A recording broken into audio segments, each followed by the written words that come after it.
Allahabad high court के justice Shekhar Kumar Yadav को हटाने की मांग हो रही है। और यह मांग कौन कर रहा है? वो व्यक्ति कर रहा है जो आतंकवादियों, अलगाववादियों, कट्टरपंथियों, जिहादियों का मुकदमा लड़ता है। राज्यसभा में उनके खिलाफ इंपीचमेंट मोशन लाने की बात हो रही है। और यह व्यक्ति कौन है जानते हैं जो मोशन लाने की बात कर रहा है? जो पीएफआई का मुकदमा लड़ता है, सिमी का मुकदमा लड़ता है, आतंकवादियों का मुकदमा लड़ता है। एक नेता ने भी भारत के मुख्य न्यायाधीश को चिट्ठी लिखी है, वो कह रही है इनको हटाया जाए। बड़े आश्चर्य की बात है। सबको फ्रीडम ऑफ एक्सप्रेशन है, सबको फ्रीडम ऑफ स्पीच है, लेकिन हाईकोर्ट के जज को बोलने की आजादी नहीं है। जो बार बार कहते हैं कि फ्रीडम ऑफ एक्सप्रेशन दबाया जा रहा है, बोलने की आजादी छीनी जा रही है, वो लोग नहीं चाहते कि हाईकोर्ट के जज एक बार अपनी बात खुल के कह सके। पहली बात तो जस्टिस शेखर कुमार यादव किसी पीएफआई, सिमी या अलगाववादी, जिहादी संगठन में नहीं गए थे, किसी माओवादी संगठन के कार्यक्रम में नहीं गए थे। वो गए थे वीएचपी के कार्यक्रम में, विश्व हिंदू परिषद, जो हिंदुओं का सबसे बड़ा संगठन कहलाता है, जो हिंदू हित के लिए काम करता है। और सुप्रीम कोर्ट की संविधान पीठ कह चुकी है Hinduism is not a religion, Hinduism is a way of life. In fact हमारी पिछले साल हमारी एक याचिका थी जिसमें मैंने भारत में नेमिंग कमीशन लागू करने की मांग किया था। उसमें ही जस्टिस दो जजों की बेंच ने कहा था, जस्टिस के एम जोसेफ, जस्टिस नागरत्ना की बेंच ने कहा था Hinduism is a way of life. अगर Hinduism is a way of life है तो हिंदुओं के लिए कार्य करने वाला संगठन विश्व हिंदू परिषद के कार्यक्रम में किसी जज का जाना यह गलत कैसे हो गया? सुप्रीम कोर्ट कहे Hinduism is a way of life तो ठीक है, लेकिन जस्टिस शेखर कुमार यादव यही बात कह दे तो गलत हो गया। दूसरी बात, जस्टिस शेखर कुमार यादव ने कहा यूसीसी लागू होना चाहिए, मजहब के आधार पर सारे नियम कानून खत्म होने चाहिए। अरे संविधान का आर्टिकल 13 यही कहता है। आर्टिकल 13 कहता है देश आजाद हो चुका है, देश सोवरेन हो चुका है, देश संप्रभु हो चुका है। भारत में जितने भी 1950 से पहले मजहब के आधार पर नियम कानून है, भेदभाव करने वाले कानून है, वो खत्म होने चाहिए। आर्टिकल 13 यही कहता है। तो जस्टिस शेखर कुमार यादव ने वही बात कही जो आर्टिकल 13 कहता है, तो उन्होंने गलत क्या कह दिया? जस्टिस शेखर कुमार यादव ने यह कहा कि समान नागरिक संहिता लागू होनी चाहिए। 1948 पे इस पर चर्चा हो चुकी है, संविधान सभा में खूब चर्चा हो चुकी है। बाबा साहब अंबेडकर ने कहा कि हां यूसीसी होना चाहिए, और वही बात जब जस्टिस शेखर कुमार यादव कह रहे तो गलत हो गए। मतलब गजब का पाखंड चल रहा है भाई इस देश में। एक बात और कही जस्टिस शेखर कुमार यादव ने कि देश बहुसंख्यकों की इच्छा पे चलेगा। वो तो चलता रहा है, पहले भी चल रहा था, आज भी चल रहा है, आगे भी चलेगा। अरे सारी पॉलिटिकल पार्टियां चुनाव के पहले एक मैनिफेस्टो बनाती हैं, उस मैनिफेस्टो में अपने कार्यक्रम लिखती हैं, हम क्या करेंगे क्या करेंगे क्या करेंगे। उसके बाद जनता से वोट मांगती है, और देश की बहुसंख्यक जनता जिसको वोट करती है वो पॉलिटिकल पार्टी आके अपने मैनिफेस्टो को लागू करती है।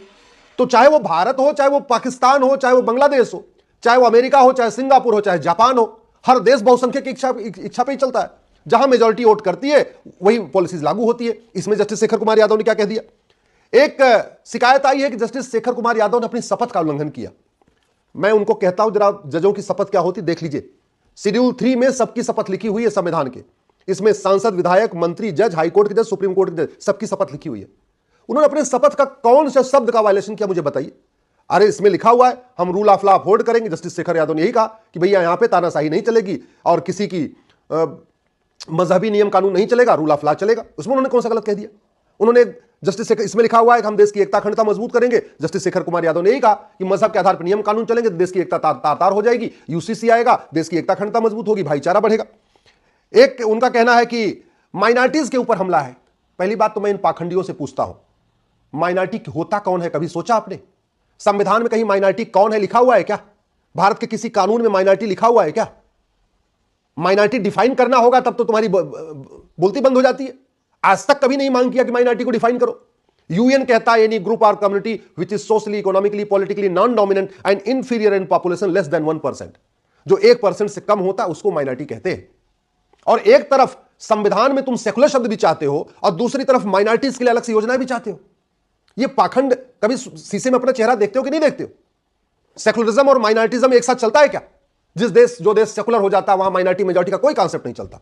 और भारत में तो वैसे भी संविधान के प्रियम्बल में कभी सेकुलर शब्द जोड़ा ही नहीं गया था। इमरजेंसी के दौरान जोड़ा गया, आपातकाल में जोड़ा गया, तब जोड़ा गया जब लोकसभा का टेन्योर खत्म हो गया था, तब जोड़ा गया सारे लीडर ऑफ अपोजिशन जेल में थे या तो विदेश चले गए थे, तब जोड़ा गया जब मीडिया का बिजली पानी का कनेक्शन कटा हुआ था। वो सेकुलरिज्म अच्छा है जो इमरजेंसी के दौरान जोड़ा गया। लेकिन जस्टिस शेखर कुमार यादव कह दें कि वास्तव में सेकुलरिज्म होना चाहिए, मजहब के आधार पर नियम कानून बंद होने चाहिए, तो क्या गलत कह दिया?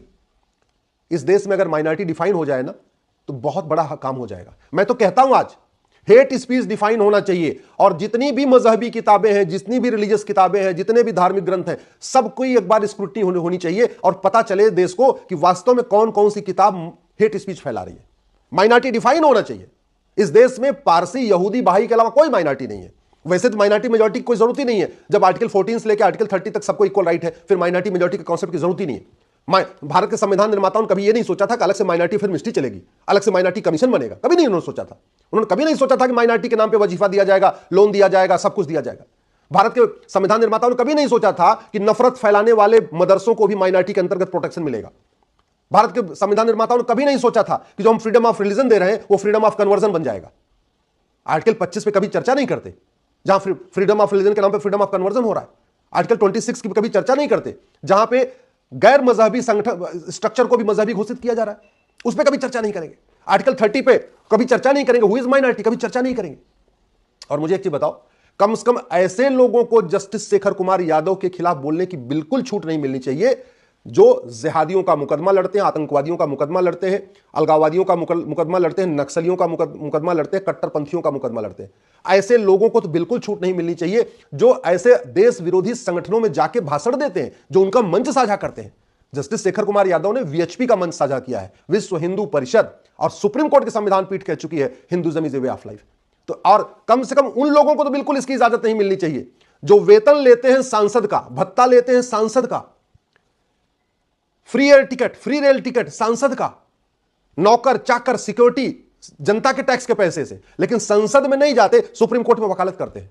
मैं तो माननीय सुप्रीम कोर्ट के चीफ जस्टिस ऑफ इंडिया से रिक्वेस्ट करता हूं, आप इस बात को गंभीरता के साथ सोचिए कि जब एक कोर्ट मास्टर भी वकालत नहीं कर सकता, एक लॉ का प्रोफेसर वकालत नहीं कर सकता, एक प्राइवेट फैक्ट्री में काम करने वाला वकालत नहीं कर सकता, तो ये सांसद विधायक वकालत कैसे कर सकते हैं? जो उन सांसदों विधायकों को वेतन भत्ता, गाड़ी बंगला कानून बनाने के लिए मिलता है, संसद में रहने के लिए मिलता है, वो संसद में बंक मारते हैं, संसद में नहीं जाते हैं, संसद का सत्र चल रहा होता है और सुप्रीम कोर्ट में बहस करते रहते हैं।